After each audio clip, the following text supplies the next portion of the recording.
This is Family Like the Ghost, and we're live on the air for the first time with Cody Johnston, and we're going to talk about the power of being weird today. And all creative people are a little bit strange. Jim Morrison used to say that, but we'll get into it. Um, so this is the first time we have you on the air. And before we get into the heart of your story, I always ask every guest a couple questions before we get to it. What motivates you, and like why do you do what you do? I have spent my life trying to figure out who I am, what I want to do, and why I want to do it.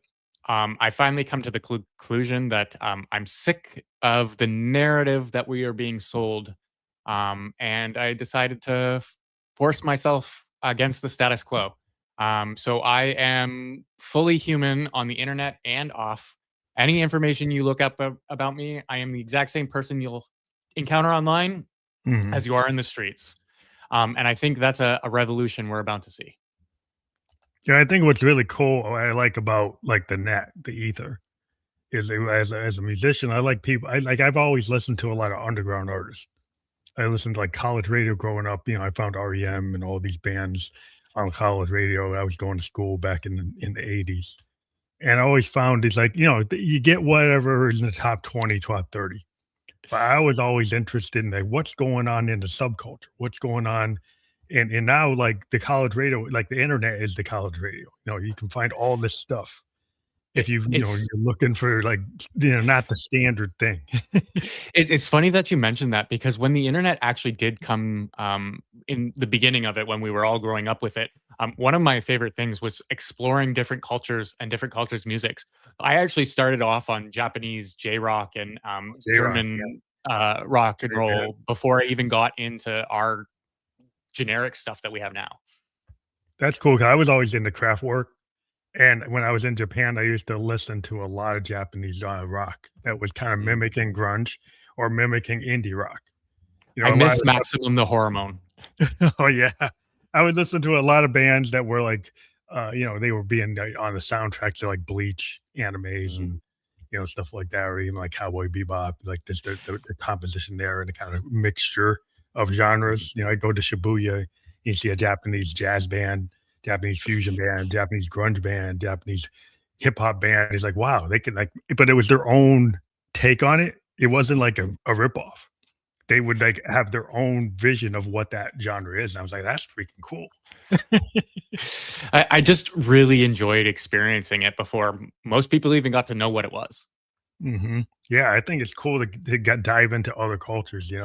I was actually watching something like Neil Diamond actually did like African drums in the 70s, but on an album before anybody, everybody thought it was Peter Gabriel and thought it was some of the other guys who had been innovative, but he actually was one of the innovators of that, but he just didn't sell. So nobody, credited him with it. It's okay. We now have the internet where we can actually figure out the truth, and that's one of the things I'm happy about. We now have this source of information where we can truly figure out what has happened and what didn't happen. Yeah, I think that's cool, like, that you can go out and you can find, yeah, like, whatever you wanna find. I am somewhat concerned about how people get, like, pigeonholed and Mm. are fed what they like, and sometimes they only stay in the zone of what they like unless they're adventurous. I think it comes with a little bit of mental health issues. I am ADHD, so But, yeah, I think it's cool that what you're doing because I think a lot of people, I was a sociology major, they get caught up in a macrocosm. They get caught up in the social structure, social mores, and then they feel like why they tell you they think out the box, and then they send you into the cubicle. Mhm. I So did that cubicle life for a long time. I've realized that that's not a place that any human should be. yeah, that's what's interesting because we have like all these people during COVID, they allowed people to work from home, and I still work from home. But the idea was, then you had all these neurodivergent people and people kind of on the outer edges of the bell curve, able to kind of be very successful. And then, like, after they think, "Oh, let's bring everybody back into the cube." And some folks are like, "I don't need to go back there." It's funny you mentioned that because yeah, as soon as COVID hit and I realized what I was capable of, one of the plans I started was moving away from my job, figuring out what I wanted to do in life, that little glimpse into what I could do gave me a lot of agency into what I'm doing now. Mhm. 'Cause I think that's the future. It's like everybody like I got trained, I was going to college, everybody's doing, "Oh, you're gonna be an actuary, you're gonna be a lawyer, you're gonna be a doctor, you're gonna be a scientist." But there's this whole other thing. Like now with all these AI agents and ability to do 3D printing and all this capability, like you can have your own micro business. Like you could build a little micro factory with It's like one of the reasons I resonate with what's going on in the States so much because we the US is bringing back all of the manufacturing, all of the domestic like building out of things because it's been globalized for most of the year or most of our lives. Um, we now have the ability as an individual to go straight from the seed to end product in your house. yeah. And that's amazing. That's what's cool. I mean, I know guys who are engineers and they're like, they used to work for these big engineering firms and now they got 3D printers, they got their AI agents and they're building their own stuff. Yep. And And it's like customization and individualization is the key. And you know what? It's giving empowerment to those people because for years they've been trying to solve problems, and the barrier to solving those problems is cost, knowledge, experience, and such. And basically, when AI came out, all those costs dropped to zero, and people can actually solve the problems nowadays without any help, with minimal investment, and with just using your own mind. Yeah, I think And you that's don't need to be experienced in everything. no, that's the really cool thing is like whatever you don't know is you do have to admit what you don't know. Yeah. So I think that's always the core. Like anybody that I deal with like inventors or engineers. And like we're always doing our JAD sessions, we're doing our development sessions and like blue sky in it. And we get the guys in the room, do not bring your ego in. It's like let's blue sky it and let's see. And no question's a bad question, no idea is a bad idea. Mhm. So there are some people that like in the management suite, they will come in and try to like ding everything. And It's like that's fine. experiencing government. Like, if you ever want to see top down as bad as it gets, go into a government job. Yeah, that's like the worst. 'Cause like the levels of bureaucracy, that's like, okay, we're gonna send that to the zone where it dies. Mhm. Send it And to a the lot zone of where nothing people happens. it's funny that you mentioned that because a lot of people don't understand what's going on behind the scenes, and that's one of the reasons I stepped out was because I wanna showcase that there's a lot going on behind the scenes that people don't know and don't understand, and they're taking their frustrations out on what they can see and what they can understand without understanding the everything going on behind the scenes. Yeah, it's all that like the whole edifice of like there's all this garbage to me. It's like there's you got these committees. And Mhm, I'll talk about music because like music is like the worst. Like the label machines. And Zappa used to go off about it. Frank Zappa is one of my heroes. He's like, like, oh, back in the 60s and 70s, we had some guy, he's like fat, he had a cigar, but he wasn't micromanaging me, right? He would allow the mothers to kind of do, he's like, I don't know what you kids are doing. I don't understand it. But but it's like making me maybe, money. but maybe the kids will like it, so they'll let you do it. And Yep. now you get these guys come in and they think they know. And Zappa was like, and they were talking in the 80s, like, these guys don't know anything, but they think they know everything. It's like, I don't need them around. I chalk this up to our society very much shaming people for not knowing things straight out of away. I actually like reflected on my life and saw a lot of it in school being like told, no, you're dumb. This isn't how it works, blah, blah, blah. And I think nowadays people are getting more excited about being wrong because they understand it's an opportunity to figure out what's actually right. Well, you fail upwards. I mean, IT, well, that's our mantra. Like we fail upward. If you think about it, Yep. like, I mean, I'm in engineering things that we run through so many iterations, right? Mhm, And we have our plan, but we tell our management, it's like, I'm in a startup, so we have a lot of room. So if we come up with something, we got a project plan. It's like, yeah, we got a plan. But if we come up with something that's outside the plan, what we call a happy accident, mhm, like if somebody comes up and say, hey, that's not in the plan, but that's 10 times better, 100 times better than what we were going to do, we get the freedom to actually do it. mhm. Where if you're in a bigger organization, they're like, "That wasn't in the plan, so you can't do it," which sounds like government. you know. Yeah, it very much is, and that's just what I want to showcase is more that you don't need to know everything. You just need to be willing to try.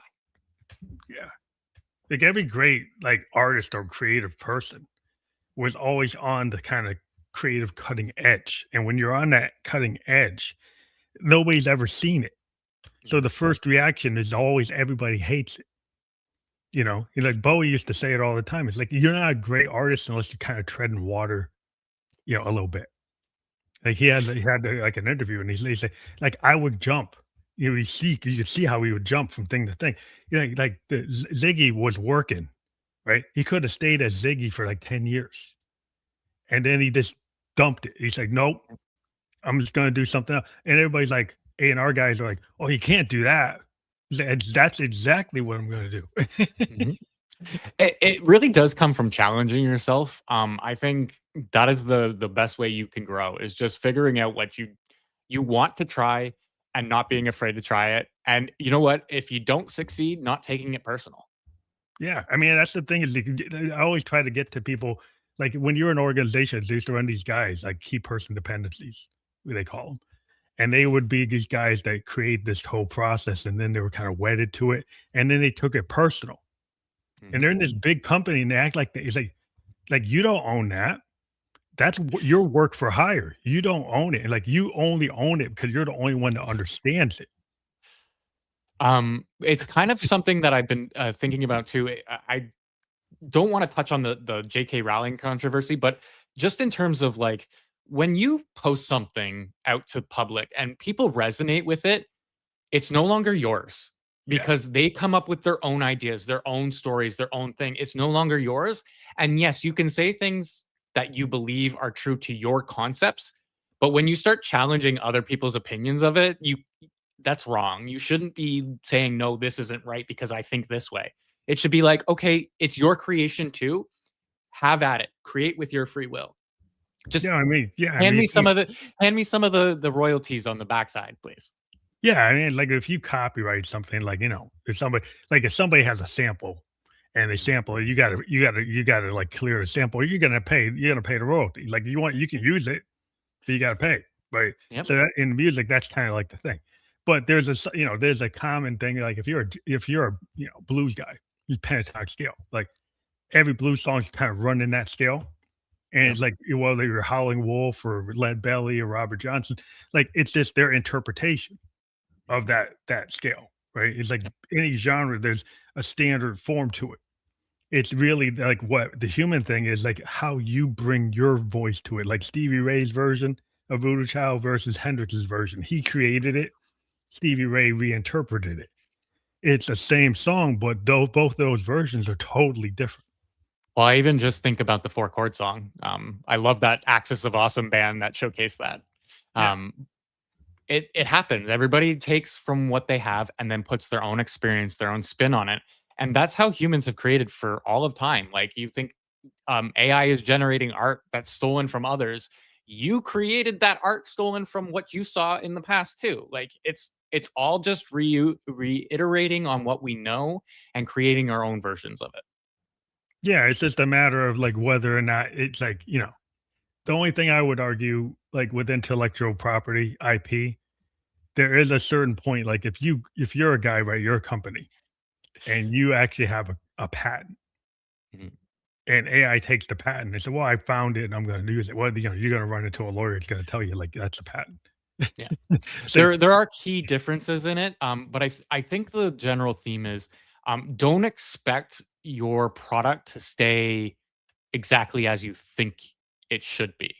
Once it's released to the public, it has to become whatever the public wants it. It's not yours in terms like yes, you can have monetary value for it, but you basically have no say over its creative value anymore.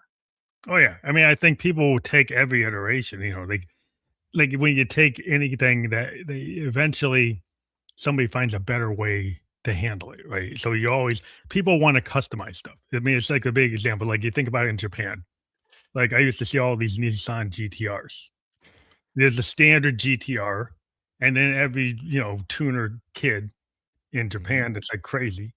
They go and they take that Godzilla GTR and they turn it into something else, right? and it's their own vision of what it is. And Nissan kind of said, you know what, you guys can do whatever you want.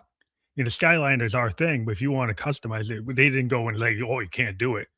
They let them do it, and it kind of helped the brand because anybody knows it's like, hey, these GTRs are kick ass, and it's like, yeah, you can have your own version, and that's kind of like everybody today realizes like, if you allowed, like if you allowed that kind of flexibility when you actually bought it, like if the assembly line could allow people to have that like totally uncontrolled like customization, I think that's the future with all Yep. this tech. Is a company could have, it's not a Model T anymore. It's a Model U. You do whatever you could get whatever version you want, and it's not It, exactly like, somebody else's.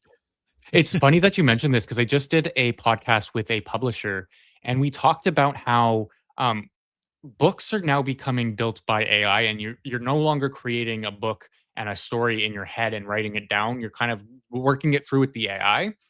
We've actually started working on the concept of now you can sell that AI as a world in itself.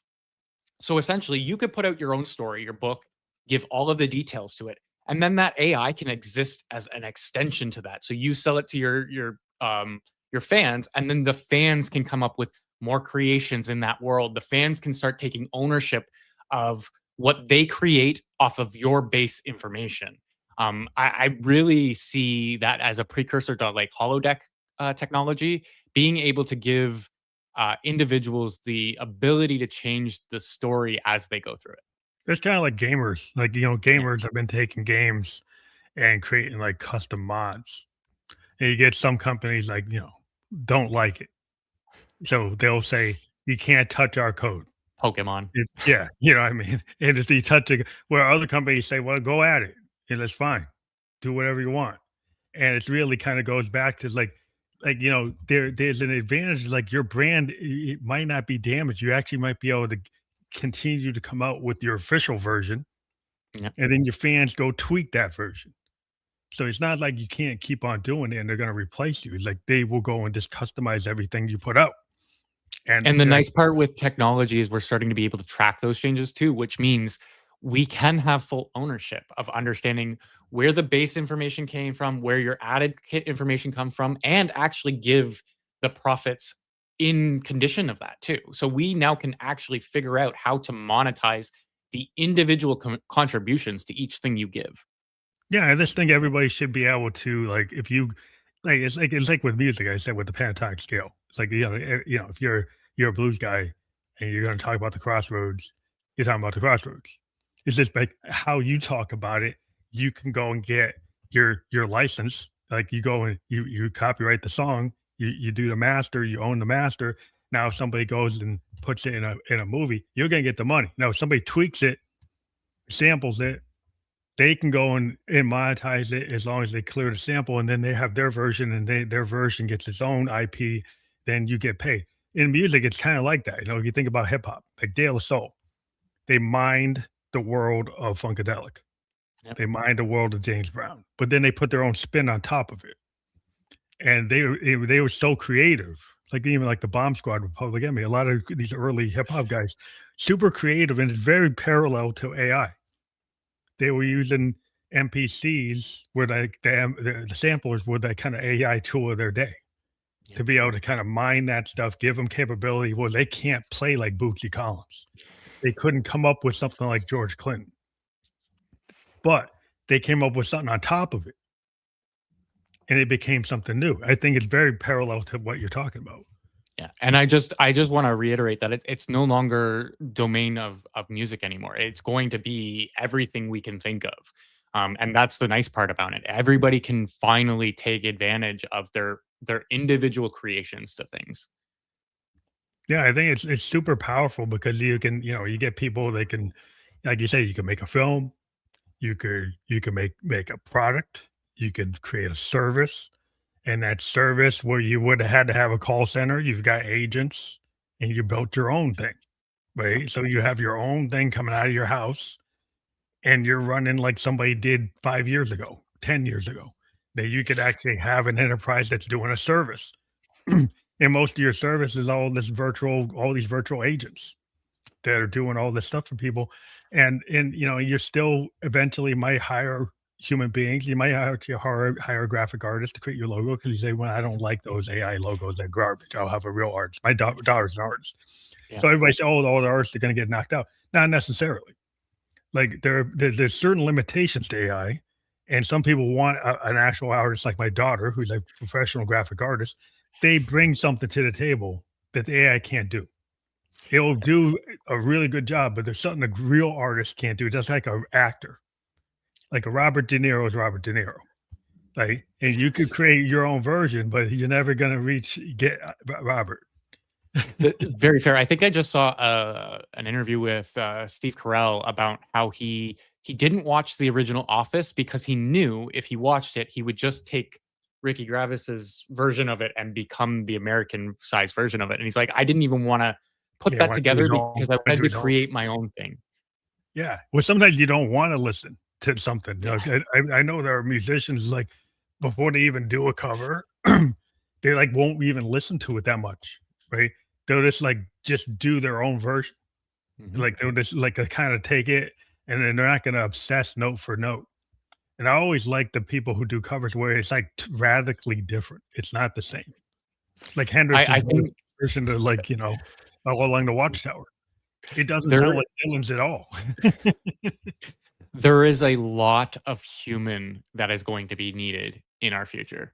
And that's I'm very counter narrative to this whole job loss thing. I get it. We're gonna have experienced job loss in sectors and things, but I honestly think there's gonna be more human oriented work coming in the future than we've ever seen in our lifetimes. Well, I think what's happened is, like, we have tried to turn humans into machines Mhm. And through now the we have industrial machines the taking over industrial again. yeah, well, the Industrial Revolution took a human before Industrial Revolution, you had artisans and craftsmen, and if they built your carriage or Mhm. they built your thing, it was very customized. It wasn't some perfect mass-produced thing, and we're kinda going back to that. Right? Because if you have all this mass produced stuff, yeah, fine. But if you allow artisans to do art, there are people that want like a hand built Moog, right? They actually want a mini Moog that's built in North Carolina by human beings. They actually Yep. will pay for that because they want that hand built. Because guess what? When it's hand built, everyone sounds different like a guitar. Yeah. And so there's certain things about when human build things that they get character versus like a machines build something that they don't necessarily get the character as much. And so there's gonna still be the need for that individual craftsman to actually And do something, and then maybe augment it with the AI and the robotics. I actually see the arts as having a duopoly in this. You're gonna have AI artists who don't have those abilities and are able to mass produce content and things people want. But we're also going to have those niche people who are gonna make millions and millions of dollars just because they decided to spend some time learning the actual craft and doing it by hand. Um, and everybody's so worried that like AI is gonna take over everything. And I'm like, guys, people still enjoy handcrafted things where the human has put their heart and soul in it. There's a reason Japan still has swordsmiths. Yeah. Like Yeah, and they have it's little not going when away. I was in Japan, they have these little micro like, if you go to Electric Town, Mhm. Akihabara, there's these little micro factories. They'll build very specific components, and they're like the best in the world, and Yeah. they're not mass produced. They're like very niche, and people would go there just even to this day for these very niche things. Even though there's big robotic Toshiba factories and Honda factories and Toyota factories, and they're doing at the high level. You have these little micro ones that live side by side in Electric Town. So you're like, and that's still to this day, even though there was mass production, and it's still people want it because they want there's customization's always going to be there, no matter what. And to be honest with you, I think we're honestly going to have another Amish moment where our society kind of splits into people who prefer the way the world used to work and would stick within those parameters, and people who are full embracing the future. Um, but Yeah, again, like it'll every die out over time as people understand and grow, and we'll see where we're at. well, I think, like I said, like the making a human being into an automaton is going to be like passe. you being in the cubicle, you being on the assembly line, just pushing a button, going like Mhm. this, like that. That's not going to be what you do because the problem is like our educational system kind of was geared toward supporting that. Mhm. Now we actually got to go back and dive into the Socratic method, dive back into critical thinking, dive back into yeah, learn how to do a craft, learn how to think, like learn how to do instead of doing a SAT and doing picking off the little with your number two pencil. You get a blue book, you get an oral exam. You have to tell your professor, how did you interpret Socrates? How did you Mhm. interpret Camus? What did you understand? Can you actually debate with evidence? Can you actually argue? Can you actually think? People are going to need to dive into that because that is where, we have untapped capacity and you were just like phoning it in. This is pretty much my entire career and my college life. I just phoned in everything and just kind of next step after next step after next step, never really feeling like I was involved in the process. Um, Yeah, yeah, you need to dive a little deep. I think when people realize like you have all this untapped capacity and it's hard and you will break some eggs, you will have some wrong answers. And the problem is everybody wants to go 0 to 100. mhm. They see some influencer and say, "Hey, he's got the Ferrari, he's got the yacht. I can get it like in 100 days." It's like, no. It took them 3 or 4 years just to figure out how to get there. Yeah, they'll tell you they got the 30-day thing, but they had 10 years before they got to the 30 days. And Yeah. they're not telling you about the 10 years. That's why it's one of the reasons I choose to be myself on the internet as I am in real life, because I don't want people to think that I'm doing this as a performance. I don't want people to think I'm not trying to be authentic. And if I come off as inauthentic, I don't know what I've done, but I'm trying. And that's all I want to showcase is that I am trying and I just want to have discussions. I just want to talk. I don't want to hate. I don't want to yell at you. I Mhm. will in certain situations where I'm frustrated, but for the most part, I just want to understand. And I think we need to get back to just being a little bit more understanding about where people are coming from before we start being down their throats about what they believe in. Yeah, well, I think the whole thing is that, art of debate. I went to Bowdoin College and it's kind of Socratic method, old type school. But the mindset was, we'd have debates Mhm. with whether we believed it or not. But the whole idea was I might not believe what the other guy over there on the other side of the aisle believes in.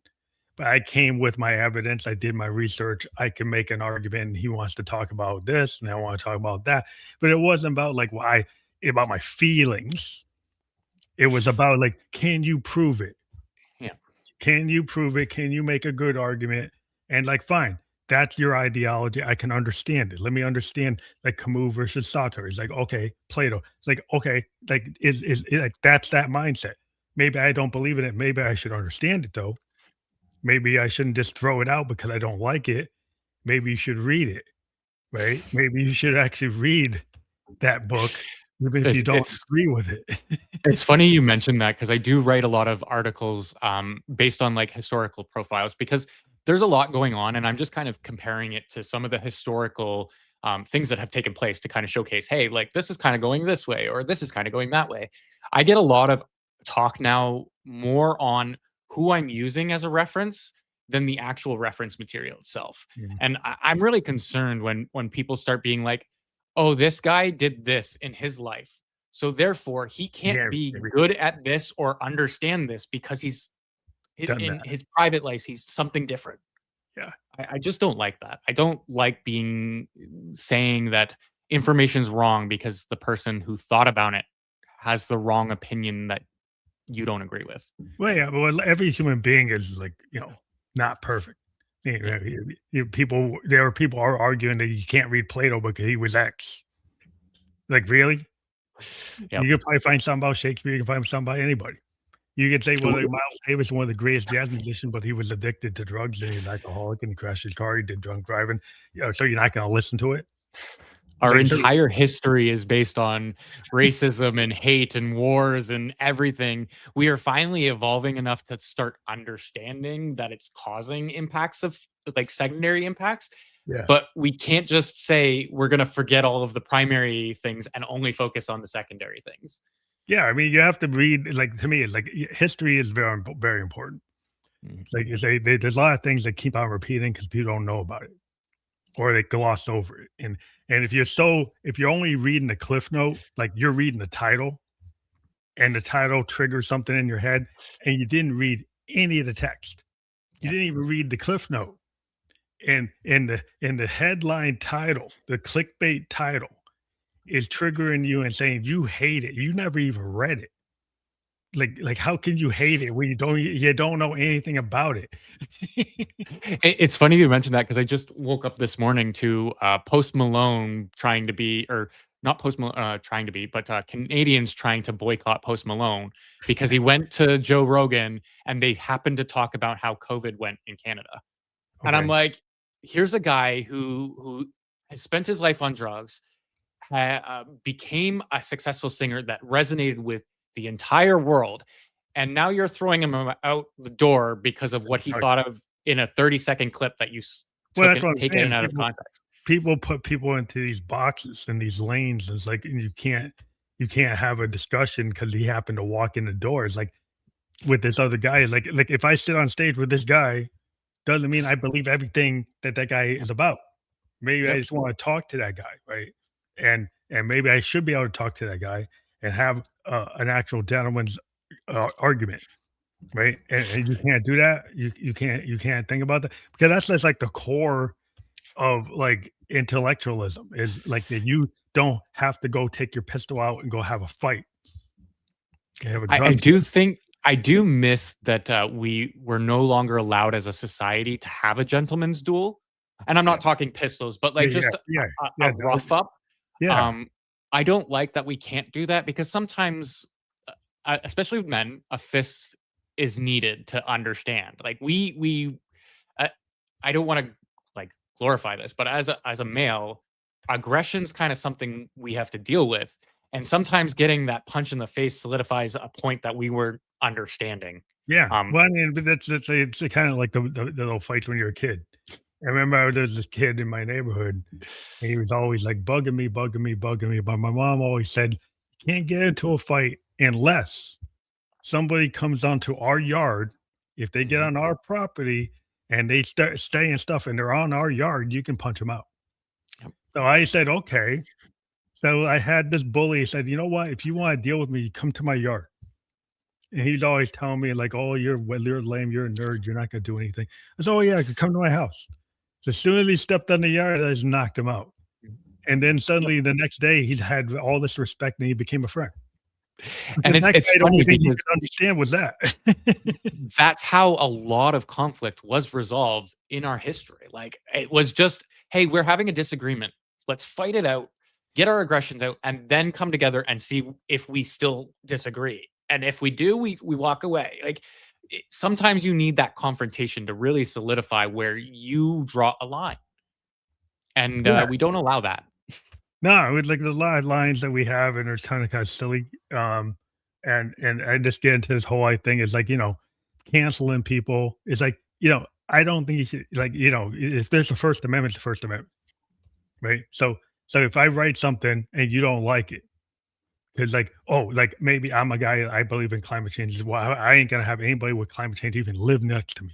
I can't even talk to them. I can't have lunch with them. I can't even shake their hand. Or you're the opposite, or they don't believe in it, so you can't talk to them. You can't have a picnic with. It's like, come on, like let's have a talk. Like let's have a debate. Let's have an evidence based discussion. Let's have a point of view. But like you can't just like say, well, I'm never going to talk to this person again. I'm not going to talk. It's like you're human beings. We live in a society. You might need to cooperate. If there's a flood and he's in there getting carried away, maybe you want to pull him out, but you can't because he said he didn't like this. So you're going to let him float down the river? Like really? It it's one of the things I contend with a lot because as Canadians, that is our entire identity. Is coming together regardless of where we are to the current situation we've dealt with. That's Canadian history. We're so spread out that we have to rely on our communities to support us regardless. And we lost that a long time ago, and I really feel disappointed about that. The fact that I moved to a little town where people are actually community based and try and help and do these things actually brought back a lot of faith in Good. Yeah. humanity that I had lost. Yeah, I think it's super important for people to kind of stop being, and the thing is, some of the tech does put us into these boxes. Yeah. Some of the tech actually likes to create controversy, likes to create these these segmented, separated areas, and all of this kind of like 0 1, black and Yeah. white. And I'm all about There is no the gray only time there's 0 and 1 is in math. Everything else is a gray area. physics, even advanced math, the zeros and ones start getting fuzzy. Very fair. Yeah, I'm starting to look into quantum entanglement and, consciousness theory, and it really hurts my brain. It gets real fuzzy, and there's stuff where it gets fuzzy. There's some things where you have to have there's the color, Yeah. you know, I'm a synthesist, and we have colors in our descriptions of our sounds. We have types of noise where we have like brown noise, blue noise. Yeah, we actually have color descriptions of noise. We Yeah. have color descriptions of like triangle and sine waves and certain waves. It's like, oh, it's getting kind of blue, it's getting kind of red, it's getting orange. It's like we go into these bandwidths when we're trying to describe them in terms of colors Mhm. because it gives more description, kind of gives more context. And I think that's where people are like they really, if you open it up, it's like there's a lot more range. And human beings can't even see all the light that exists. We can't even hear all the sound that exists. Mhm. And so then we usually would say if you just hear what you hear, it's like that's not everything that actually what's going on. And that, One of that's my one of my favorite examples of, reality is different for everybody was that red, blue, green, or, the dress that was changing color. That oh yeah. really opened my eyes to how people saw a lot of things differently. Because you had the entire internet arguing over one issue, and everybody was on different sides of the argument, and it just kind of showcased how separate our reality is while we do share it. Yeah, because it's like we're all on the planet. And if an asteroid hits or a comet hits, like you're gonna deal with it. Yeah. And so it's like when that catastrophic things happens, you have to pull together. Yeah. But, like, if you only pull together when the tragedy happens, it's like you're missing a boat, you know? There's a lot of wasted effort. There's a lot of, like, if you wanna get into economics, like, if you have all this conflict, your GDP is going down the toilet, right? Like, if you don't pull together, your economy is not gonna be efficient. You're Yeah. not gonna be effective. So if If you you do don't all even just not engaging with the system, Canada is really big for that. We stopped voting, and what happened? Things just happened without anybody's discussion, without anybody really understanding, and it just goes through. The more you engage, the more likely things are going to change. yeah, because you have to be like, if you don't make a decision, you made a decision. Yeah, And the people have to understand, it's like, "Well, I didn't do that." It's like, "Well, if you don't participate, you did do that." it's the will idea, or yeah, you actually own a will, as you are as a person. If you don't create one, then the government creates it for you. Yeah, That it's it's gonna a be fact of made life. for you. Yeah, decisions being made for you, so you made the decision to not have any say in what's gonna happen to your money Yep. or what's gonna happen to your kids or what's gonna happen to anything, how it's gonna get handed down. And it's really like, we're living like in this hemisphere, we're dealing with like the US where we are right now and where everybody else is. And we're like, this is the 21st century, and it seems like it being a political science major and a sociology major that we didn't learn the lessons of the 1930s. Yeah. There's a lot of I stuff that happened in the 30s, and it seems to be happening again, and everybody's acting like, "Oh, you didn't read the book?" Honestly, the history buffs right now are having a field day because they're just like, "This was like this was like," and I'm a pretty big history buff. I do enjoy understanding where we came from and stuff like that. I was a history nerd when I was going through school because I just something about the Roman Empire. I guess that's Mhm. a male thing. But the just understanding where we came from gives you a lot of insight into where we can go. And I was talking to an ex CIA analyst, who was talking about how I think the attention spans have really killed our understanding of how history has affected us. But those people who have better attention spans are just bringing it back up and saying, hey, like we need to start talking about these things Yeah. because they're happening. 'Cause I was talking to an author, like, and, and I'm a child of the '70s, so I know about the Dewey Decimal System. And I Mhm. know how to find a book that way, but people don't know about that anymore. But the idea is like, we had books that were 200,000 words, 300,000 words. Now a lot of authors, they can barely get a book out with 50,000 words, 60,000 words. And it's because like the attention span thing. So if people are trying to read The Great Gatsby, like this generation has a hard time digesting that. They have a hard time digesting, you know, Old Man in the Sea. They can't read Moby Dick. They can't comprehend Moby Dick. They go see the Cliff Notes. It's like it's actually very important to actually read Moby Dick. Like, Mhm. but the kids today, they have no attention span for that. And I think you lose a lot if you cannot comprehend something beyond, 50,000 words. I mean, I think that that is a problem. Even with music, I'm a big fan of like progressive rock bands. They used to have songs that were like 20 minutes, 15, take a whole side. Like a Yes song, take a whole side. Pink Floyd song takes a whole side of a record. And you see kids today kind of going back and they're finding Pink Floyd. I was not somebody who's listening to Dogs. And they were like, it's like 18 minutes. It's like, but then they understood why is it 18 minutes? Like they understood it's like not every song's gonna be a banger that's three Mhm. minutes long is gonna make you jumping up and down. You can go exercise to it. Like some songs actually say something. And you actually have to stop listening to everything else or on your phone or doing this or doing that and actually pay attention to what the artist was trying to say. Like, And that really gets into what I'm doing. I got very sick of music being da, da, da, da, da, da, I'm gonna talk a la la la and not really say any words. I've always been writing down the music in my head. I used to have the ability before I was hit puberty to sing. Actually, one day I'm going to release the one song I made when I was a kid. that you said. But but the nowadays I just want music to teach. I want people to understand where I'm coming from. I put my heart and soul into the lyrics and then I tune the music to what I feel and what I think would resonate with those lyrics. Mm, And I don't claim to be a musician in any way, shape, or form. I am definitely using AI in a professional manner to create the stuff. But my core concepts, my core ideas, and the message I want to put across, that's all me. That's all human. And that's mhm. what songs used to be about, relaying emotion, relaying ideas, relaying stories. I just want to get back to that. Yeah, storytelling. I mean, my classic stories like Dylan.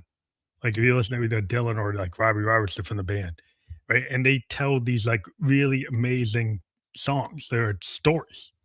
I was listening to like Tangled Up in Blue, which is about Dylan's divorce, right? But it's so many layers. You would not immediately think that's about his divorce. He has all these characters and he's kind of used them as a subterfuge to not be direct. He's being very indirect. And that's a hard thing, kind of like today, people are so direct. They want to know. It's like, oh, that guy's talking about this. But like if the older writers, they have layers and they have stories that maybe you have to listen or read that a couple times to actually get it. That you're not going to get it on the first pass. But like today, everybody's expected, boy, that's got to be understood on the first pass. Right? And I don't think so. Sometimes you just like to me when I started listening to foreign music, I had no clue what the heck they were saying. I just enjoyed the tune. Then I started learning the language, learning what they were saying, and then I'm like, "Oh, there's more complexity to this. This is why I like it." One of the reasons I loved Maximum the Hormone is their ability to contrast the extreme screaming with the beautiful voice of that singer and then also build a story off of what they were saying for it. It wasn't just because it was a good tune. It was a good tune to start off with. It got me captivated. Then I tried to understand why they wanted to make this music. Then I tried to like figure out what they were trying to say to me. It gives you more discovery and it gives you more agency to figure out more. Um, Music today is just that. It's you're saying straight up exactly what it's about, and it's like, okay, that didn't take any work from me. Why should I resonate with this? Yeah. And the thing is, like, is music really meant for you to go on a playlist from one to the next to the next to the next to the next artist, or do you need to slow down, get sit with one artist, Mhm. and actually like, and I'm from the album age, and I'm not just listening to the single. I'm listening side A, side B, and when I sit down and I listen to more than the single, like the single is like the cliff notes to that artist. Yeah. The deeper tracks are actually the true nature of the artist. Kids today are missing the true nature of the most of these artists because they don't dive deeper than the single, Mhm. and they're They losing the context. If you lose the context, you have no meaning, so it's, like, all very meaningless, like you're saying. it's very much across the board. Everybody's losing context everywhere. Like even when you talk media and news, like you get clips of things and you lose the greater context. And that's one of the reasons I started my podcast is I want a place where people can come back and find the context. Yeah, I think that's super important. That's why I do these long form. I remember there's this guy told me, "Oh, you need to take your podcast and drop it down to 10, 15 minutes." Mm. And I understand that's how the algorithm is gonna digest it. So, yeah, I do reels and I do clips and then get people to try to come into the bigger show. And maybe they only watch the reel or the clip, that's fine. But the longer form is what I'm gonna stick with because in the long form, you tell the story, you find out about what that person's about. Like, so it's Yeah. like a master class in humanity. Every guest that's on the show is telling their story, and their story is not a clip. Their story is their story. Yeah, and this is why the greats are doing like this is why you have Joe Rogan, you have Stephen He goes for Bartlett, you 3 have hours. yeah, you have all these big people doing these things is because they're bringing back the humanity that the internet has been missing for so long. We've been so captivated by algorithms and not what we actually want. Um, and I coined very Gary V's term on this and say like we are getting back to where interests matter and what Mhm, you actually want to know matters. And I was just on a podcast right before this with Pod Duty and the news, mhm. and we were just talking about how we're still early. This medium, this format is everybody's like, it's gone. It's not what's going to happen in the future. This is what people are going to come back to. They're going to Yeah, want the longer form understanding. They're going to want to understand who that person is as a person, even if you think one thing about them, they're always going to try and figure out more. yep. So I could be the most hateful figure on the planet, but that hate is still going to drive people to figuring out who I am, why I'm here, what I'm doing. Well, And the even less you negative post, attention is attention. and the less you post, the more that narrative is built for you. Yep. Yeah, well, I have to always, I'm always, like, putting something out. I mean, and, people told me, "Oh, you put too much content." You think about, okay, like, well, did Prince put out too much content? Like, he still had, like, 10,000 songs he didn't put out. Yep. But, it's like he had a lot of content, and he still even had more than that. But even Hendrix, in the 3 years he was in there, right? He had, like 10 albums worth of stuff, Yep. right? That he just was like, when you have artists that they care about their craft, they just create. They constantly create, and whether it comes out or not, they create the work. Mhm. In today's world, I always tell like people when I'm a producer is like, you gotta throw it at the wall because then maybe your town doesn't like it, maybe the neighborhood doesn't like it, maybe this country doesn't like it, but maybe somebody in some other country will like it. So you have no idea unless you And throw it it's at the wall. and it's getting even easier with AI because now you don't even have to be worried about language anymore. Everything's getting interpreted. So this podcast can be thrown on YouTube and shown in India in Hindu for everybody, and it will come out exactly like our voices, sound exactly like us, but speaking a different language. We're breaking the barrier of language being And something market. that stops people, Yeah. and on top of that, we are there's not a whole lot of people creating content. If you actually look at the statistics of content creators and how many people there are in the world, there's less than 1% of the planet creating content for the 99% of the people on the planet. Yeah, because a lot of people they can't get past this idea like they don't have a right to. I've Yeah. always kind of got. I always used to ask this question with I didn't ask you today, but like, what gave you the permission structure to be a creator? Because, like you I said, most people don't do it because they don't think they are allowed to be creators. It was funny because I actually hooked up with a creator called the ADHD entrepreneur, Ari Scott. When I was starting this out, I was really trying to figure out what I wanted to do and those types of things. And I started looking for groups that could help me out. She's an entrepreneur and I wanted to build a business. I didn't know what I wanted yet, but she really gave me the confidence to say, like, you don't need that permission. You don't need to ask anybody to do something you want to do. Um, you just have to do it. So my first start was I needed to apologize. It was something deeply to my heart. I needed to apologize to the past people I hurt. I needed to apologize to myself for being who I thought I was and wasn't. And I just needed to start. And she really pushed me to push that video out. And the rest is history. As soon as that video was out, I felt so much relief Mhm. that doing everything else was like so much Easy. easier. It was not the hurdle that I thought it was. Just getting over that initial, I'm Yeah, scared of what people think. it's that stage Oh fright. my God. Yeah, like, it's like, we've talked to musicians, like, musicians tend to be super shy, even though they might carry off like a Mick Jagger, or they might like, you see them like a Freddie Mercury, and you're like, "Damn, that guy's like all that." And then if you actually talk to them, they're like, "I can't even hear them. They're so freaking they're, like, so shy, they're not looking at you and like, "What?" Like I've seen so many artists that, like, their outward persona, their stage self is so flamboyant and so all that, it's so over the top. When you talk to them, it's like you wouldn't even wanna hang out with them Mhm. most of the time because 'cause they're so introverted. It's like, "Wow, this guy is like this girl, this lady is like, how do they do that?" 'Cause You they get just the audience, they figure it out, but then there's still like that other self. and there always will be. Like I'm honestly afraid of talking to people. I have a little bit of agoraphobia, but it doesn't stop me. And honestly, when I feel that little fear and pang in my heart, being like, should I do this? Why should and try and come up with reasons why I shouldn't? I actually push myself a little bit further and say, like, no, you have to because you feel this way. Mhm. Yeah, I was, like, painfully shy when I was, like, 11. They tried to do have me do some kinda event in, like, middle school, and I got so freaked out, I was, like, crying, I couldn't go on stage, they wanted me to read something, I could not do it, I couldn't, and then I decided, like, "Oh, I should learn, an instrument." So I Mhm. learned the clarinet, and then I learned sax, and then that gave me a confidence to actually be on stage playing an instrument.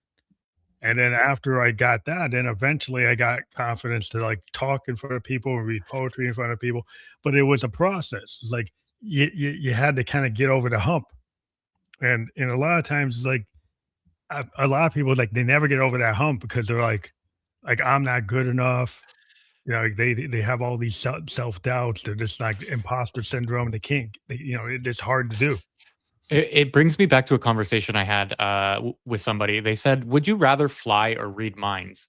And I told them I would rather read minds because honestly, I think having the ability to understand what people think about me as opposed to thinking what I think people think about me, I think understanding what they actually do would actually be better for me than me ruminating and thinking they think things.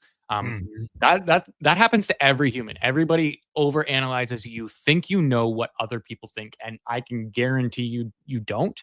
Yeah. And anybody who encounter who then pushes that narrative on you, you just laugh because you're like, "Oh, I see what you don't understand." It's very eye opening Yeah, it once you doesn't start really being matter. At some point, you decide that, like, it doesn't matter, right? It's every artist gets to this point, like, yeah, I know some people are gonna hate it because they always get to this point, like, you get your fans and they love one thing, yeah. or they love 5 things you did, but they don't love, like, the 90% of the rest of the stuff you did.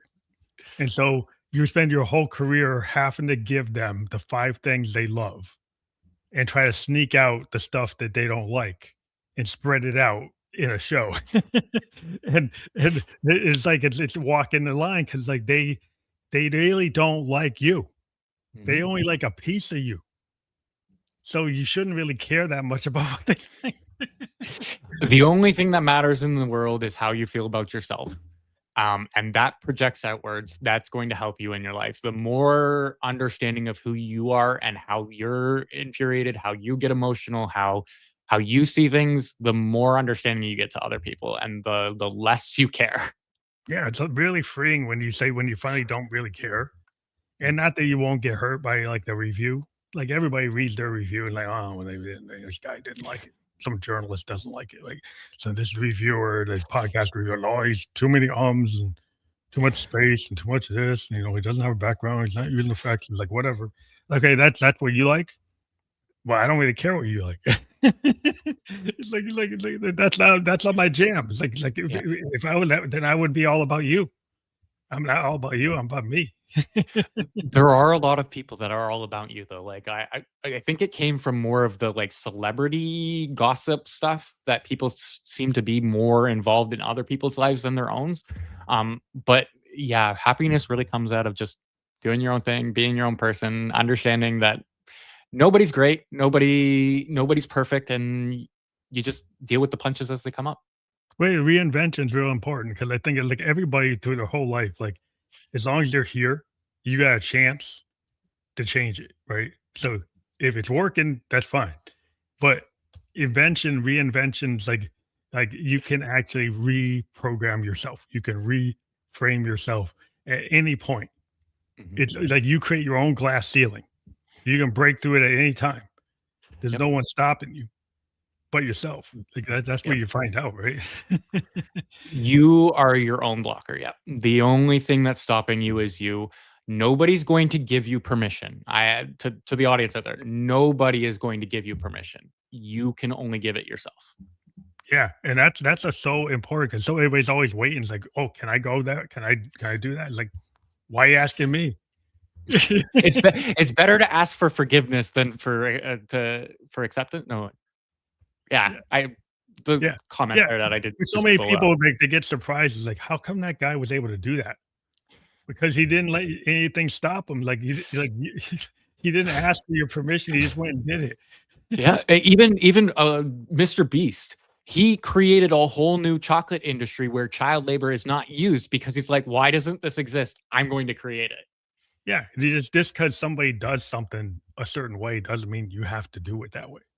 Yeah, And so many people like to clone because it's safe. It's yeah, safe to do the repeatable thing. To do the thing that hasn't been done is not as safe because you don't know, right? So, but once you try it, you just you tweak it. Of course, it's not going to be perfect, and a perfection trap stops so many people mm. because nothing's ever going to be 100%, and you might be able to make a lot of money at 20%. You know, What I'm pushing my first app that I've never, used before in, like, 7 days. It's called Graygate, which, there's no ability on your phone to do this right now, but to essentially gray out or grayscale certain individual apps because we're oh, finding out that the algorithm uses colors and stuff to keep you, addicted, oh yeah, but I don't want my entire phone grayscale. So I yeah. just built it. And you know what? If there's bugs and stuff, great. I can You can refactor it. I can build it incrementally better. I mean, Yeah. that's the whole thing with agile. I mean, the whole industry in software development is in agile, incremental. Whatever Mhm. we didn't know yesterday, we push out tomorrow. Yeah. And so we anchor like where we used to do waterfall, it had to be perfect. And then it took a long time to put the fix out, right? And now the fix this gets pushed out every night. I would It's even say that when we were trying to be perfect, we still weren't because we took on too many assumptions that we Mhm. thought were right and ended up being wrong. Yeah, we put out a lot of garbage. There's a lot of stuff we put out. It's like, oh, why did we do that? Just to give you a little laugh, the Canadian government bought a payroll software system in 2012 from IBM called Phoenix. It was a terrible system. They spent millions upon billions of dollars to implement it. We have just been told in order for it to fix and actually work as a payroll software, we need to invest $4.42 billion more just to update the app. And I looked at them and I said, I can build that for $1 million. Would you give me the contract? Yeah. Right? Like these are the things we need to start changing. Yeah, Start get rid of challenging all the this legacy assumptions. stuff, all that stuff that was written in COBOL. that, all these big I insurance hate COBOL. companies and banks still have all this COBOL mainframe stuff, and they're so scared to get rid of it because they don't understand it, and they never really tried a couple of times in Y2K, they tried to get rid of it, and then they still got scared of it, so a lot of it's still there. So, like, at some point, the mainframes are gonna die, and then you're gonna have to, like, you're gonna have to cut the cord, and you're Yeah. gonna have to do the hard thing. But, it's not gonna be as hard as you think because 'cause you're just gonna have to you just have to do I it. mean, it's simple data transfer at this point. Like, just move the data off these servers and build something new. Like, it's not rocket science. And now With you the don't AI. even need to be an expert to do Yeah. this. Yeah, with the AI now, there's a big advantage. All that COBOL stuff Yeah. that was so mystical, the AI can understand it just because the kids don't get taught AI anymore. I mean, COBOL, with AI can figure it out 'cause it's a Yeah. machine, so it can understand the Well, language. even if you are working at it, you don't even need to know it anymore. You can have AI walk you through the COBOL to fix and everything. Like, We can give you the th- summary, like, summarize what this module's doing, summarize what this procedure's doing, and then you my can easily translate it to the next language, you know? I say this a lot, but the first time I realized I was in the wrong career was the moment ChatGPT came out. The day I used it was in my office with my crew. I stopped using Stack Overflow immediately. Even though ChatGPT at that time was still crappy, I was Mhm. able to test trial and error so much faster than finding things on Stack Overflow that Yeah. I just completely dismissed Stack Overflow. Yeah. Um, it's amazing where we're going to go. Yeah, it's just it can really, I use it to solve a lot of problems. You can actually get it to, like, if you're doing, what if stuff with data analytics, you can have it, like, scan the whole set of data and give me the top 10 variances or the top patterns, like, show me where we're having a profit loss, show me where we're having this, and it'll go and summarize it, and it'll go and give it and say, well, put it into a PowerPoint, go put it into a spreadsheet, put it into this, run this, go run a pivot table on it, run this.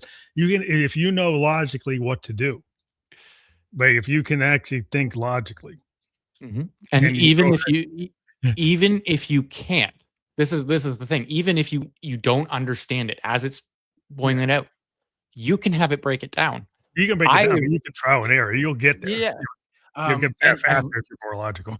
yeah, the more you get it to the more you get the program to get you to understand, the more understanding you're gonna have to push the program further. I use AI all the time for everything, and I'm always challenging what I'm thinking, what I'm saying, where I'm getting the information from. And I'm like, if I don't understand things, I'm getting into astrophysics and consciousness theory and neuron development Your and things like prompt this. engineering must be getting so much better because, like, it's like if the more you do something, it's like a musician. Like, the thing I always tell people, if the more you practice, the better you get. Like, the more you realize that if you craft your prompt like this, you get this. If you craft it like that, you get that. And so eventually your brain is learning from the And computer showing you what it gives you. And he's like, oh, if I didn't ask it right. So to showcase that, I actually have 7 albums on Spotify under the Weird Canadian, and you can see my actual progression with my music and how it changes per album because You I've got learned new better. things that Yep, You get better. and It's like if you I'm do the gonna work. continue. Yeah, that's all you can do. Is like the more you do it and anything, the more rigor you put into your practice, the more that your prompt engineering gets tighter. Maybe you go take a course on AI prompt engineering. You learn stuff about workflow. You learn a little bit more about, like, not that you have to, but once you Mhm. start diving into it, if you want to get better, the more that you can add to your rigor or your understanding, you'll get better. And so, yeah, the layman can come in and it's a very low entry price. But once you get in, do a little work and you'll have a lot of gain from that. Very, very much like I appreciate the co-op programs from schools because that teaches you more than your 4 years of school. Like being in the industry, doing the work teaches you more, the Yeah, more you you do things. And I would like to challenge the audience to this. Don't just use it to figure out what you want to know. Try and figure out who you are. Like ask it questions about yourself. Start challenging who you think you are to it. And I swear you'll find some insight you didn't know was there. I think it's real important to have that kind of what the Victorians called the looking glass self. Like if once you have the courage to ask those questions, a lot of people who are scared to ask those questions, but once Yeah. you start diving into that, that's going to have a lot of benefit. It very much is, and I'm actually writing a book on how to do some of these things and giving some proper ways of talking to your LLM so that it helps you understand yourself a little bit more. I'm writing a narrative nonfiction about how we're bleeding the internet into reality too much, and it's actually causing us more mental harm um, Mhm. than we understand. So I'm working on a book right now for that. Yeah, I think it's a lot of people need to sometimes know when to go plug out and touch grass with their feet. There's a reason I moved to the middle of nowhere. Yeah, 'cause I'm a mountain biker. Right, we'll try to seg out of this, but it's like I'm in New England now. It's getting nice out, and I'm in New Hampshire, and I like to hit the pines on the Merrimack trails. And I love being on the net, but being on my mountain bike on a trail in the pines, there's nothing like that. And it's something about doing that is always going to make me feel good. so Very I'll fair. kind of sign off, and I'm going to be on my bike pretty soon. So I want to let you know we had a great time. We do have your QR code up there for the Weird Canadian. Please scan that, and that'll bring you right to the website. If people go to your website, what can they find there? Everything and every bit of information you need from me, contact everything I do. I honestly keep myself very. If you can't find a piece of information about me, it's because I didn't realize you needed to know it. I put everything about myself on the internet, and my website is where you'll find most of that. Cool. So people can scan that. We do have your Instagram here, and we have your site here. If you don't want to use the QR code, that will be clickable. We've been live on LinkedIn, YouTube, and Kick. We will be on all the other platforms like Spotify, iHeartRadio, Amazon, many more like Newsly, different ones. I want to let you know. But thank you for being here on the Family Electric Ghost podcast today. I appreciate it. Thank you very much. Thank you very much.